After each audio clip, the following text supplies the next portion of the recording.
Hello, friends. We're in the post-Arise era.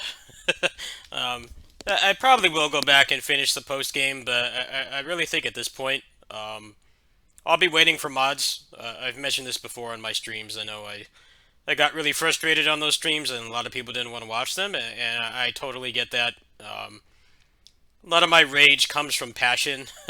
I've been playing the Tales games for like half my life, so just the changes that they're making are really concerning to me, and I don't even know if it's really going to be a series for me anymore.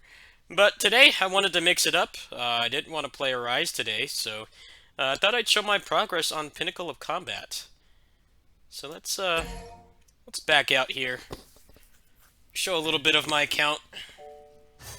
I mostly play this game during kitty sitting streams and at night when I get back. Uh, I don't like make this a mainline game on the channel, mostly just because they update content very slow. The content is mostly just the weapons and stuff. So the game just updated today.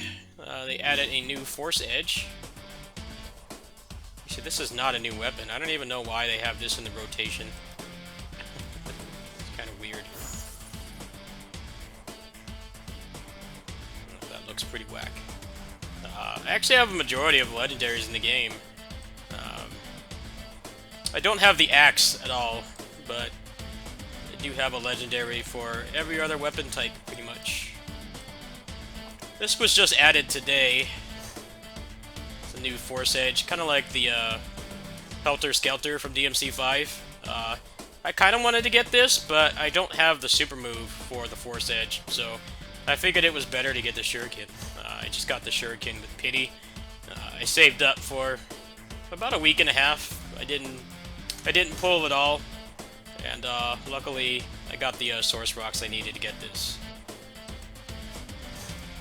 Character-wise, both Dante and Virgil are at relatively even power. Virgil's a little bit stronger, but Dante's pretty much maxed. It's really just the only thing I really have left to max on him is some of the moves. But yeah, I can alternate between both of them pretty well, especially now that I have a decent amount of legendaries on both of them.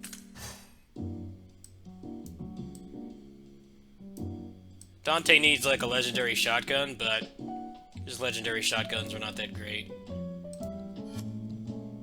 Alright, so let's go into training mode.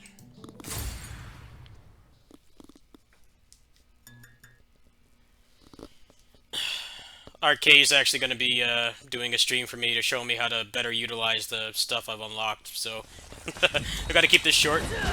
So here's the new move.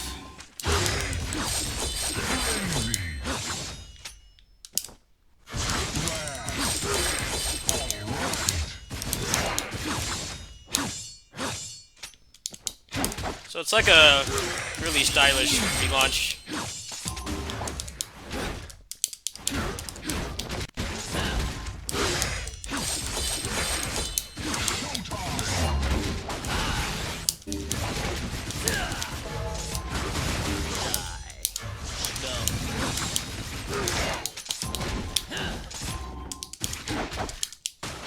So also I have Rapid Slash. It's kind of hard to use in this game because if you hold the button down, it'll go into Rising Sun. But you can spam it like this.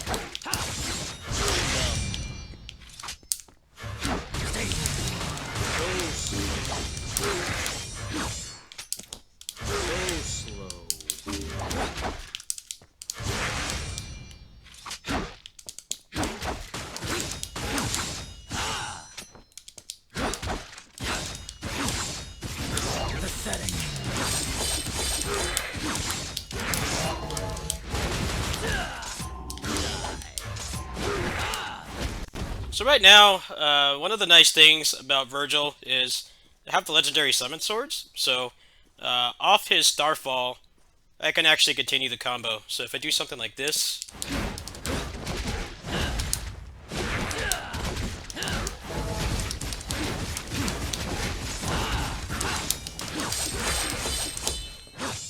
the hitbox on the shuriken's a little bit wonky.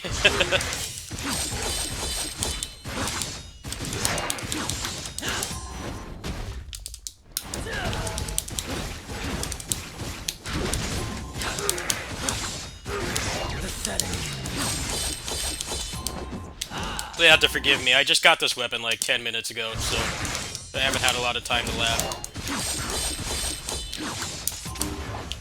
But I think you don't have to do all 3 launches. Yeah, if you feel what's really nice about this move is it seems like it's really flexible. You can still continue off it even if you don't do all 3, but if you do it raw, generally you'll end up right next to them, but I think it's very angle dependent.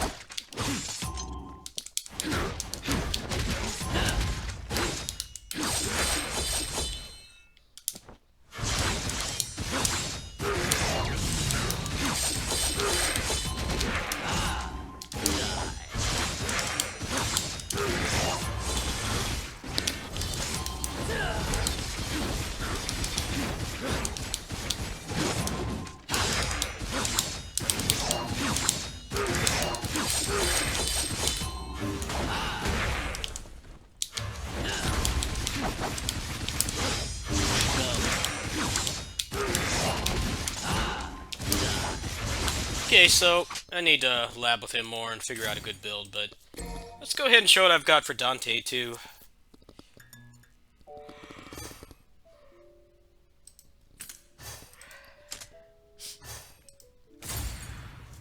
They did add one new story chapter. I still need to go through DMD. That might be something I look into the next couple days now that I have a couple days of free time.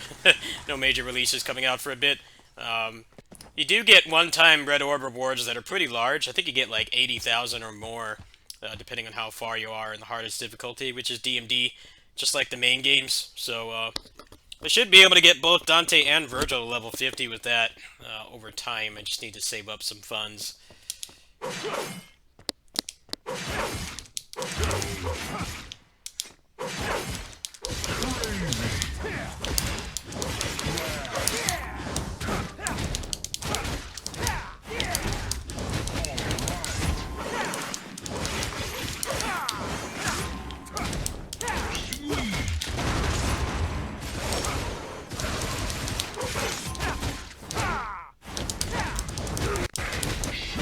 So I have the legendary Beowulf for him. It's like this big Tatsu. And what's nice about this is you can jump cancel it at any time.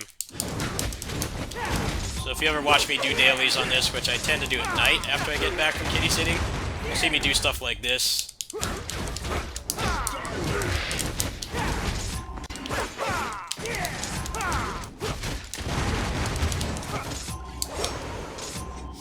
Hold on, I'm a little bit rusty.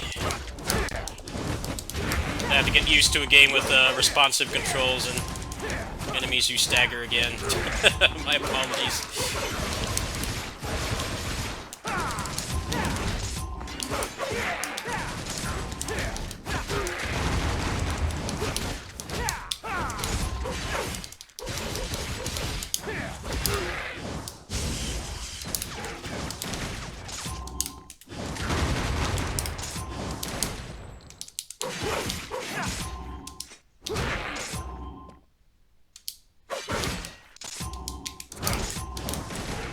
That's a legendary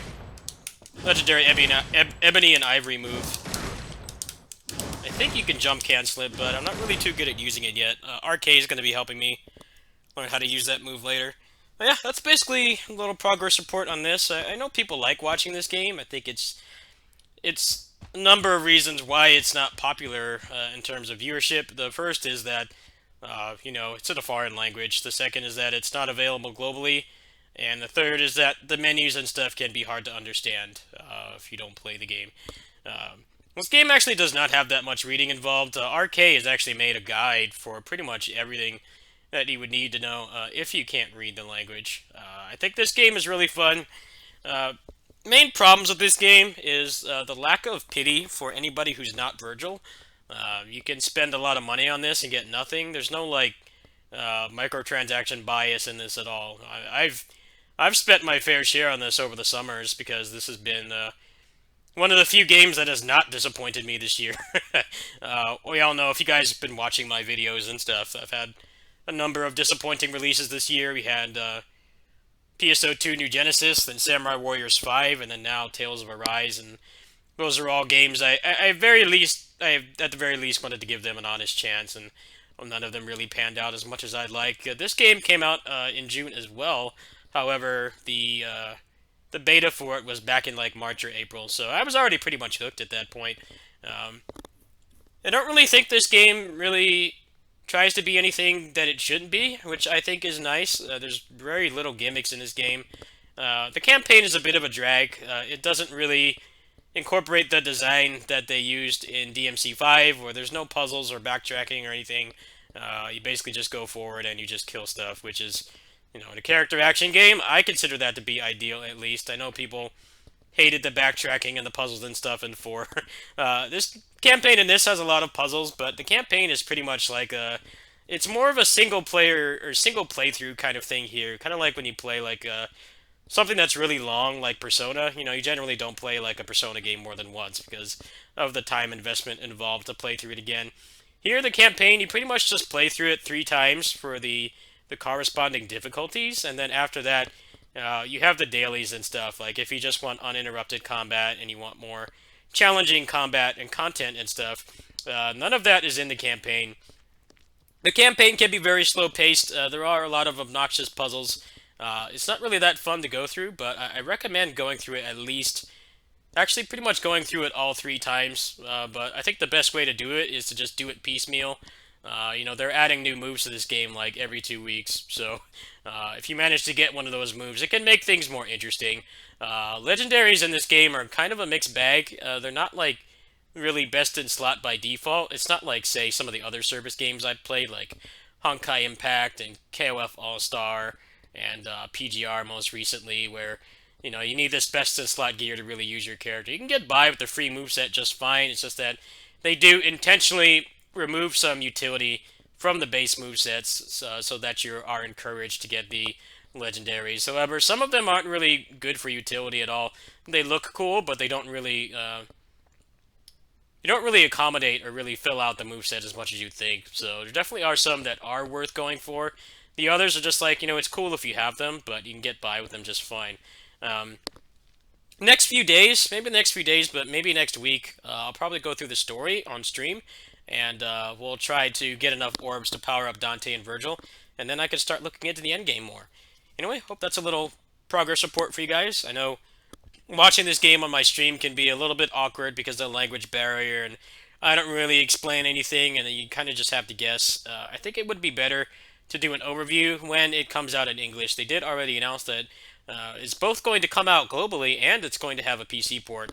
I think at that point I'll be able to use my, like 6 months or so playing this game throughout the betas and the full release. I'll make a really kick-ass overview, and that should help people. But for now, I'm just going to play this casually. If you guys have any questions while I'm playing it, you can feel free to ask. But I'm not going to do another overview until the game is available globally and in English. Thanks for watching.